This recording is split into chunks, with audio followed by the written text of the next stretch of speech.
நாங்கள் கோயம்புத்தூர் ஹைவேஸில் லொக்கேட் ஆகிருக்க உடுப்பி ஹோட்டலில் மகாராஜா மசால் தோசை அப்படின்னு ஒன்று ட்ரை பண்ணோம். டேஸ்ட் வந்து ரொம்ப சூப்பராக இருந்துச்சு. நம்ம ரெகுலராக செய்கிற மசால் தோசை தான், பட் சின்ன ஆல்ட்ரேஷன். எண்ணெயில் கடுகு போட்டு வெங்காயம் நல்லா பொடிசாக கட் பண்ணி வதக்கிக்கோங்க. அதுக்கப்புறம் இஞ்சி பூண்டு பேஸ்ட்டு, தக்காளி, கேரட்டு, பீன்ஸு, வேக வச்ச பட்டாணி இல்லைன்னா ஃப்ரெஷ் பட்டாணி ஆட் பண்ணிக்கோங்க.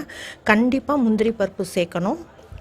அதுக்கப்புறம் வேக வச்சு மசித்த உருளைக்கிழங்கு, அப்புறம் நம்ம எப்பயும் ஆட் பண்ணுற மாதிரி மிளகாத்தூள், மஞ்சள் தூள், உப்பு, ஒரு பிஞ்சு சுகர் வந்து கண்டிப்பாக ஆட் பண்ணிக்கோங்க. டேஸ்ட்டு பேலன்ஸ் பண்ண இந்த தோசை அக்கேஷ்னலாக தான் கண்டிப்பாக செய்யணும். ஏன்னா இதுக்கு யூஸ் பண்ணுற எண்ணெய், கீ எல்லாமே கொஞ்சம் ஜாஸ்தி தான்.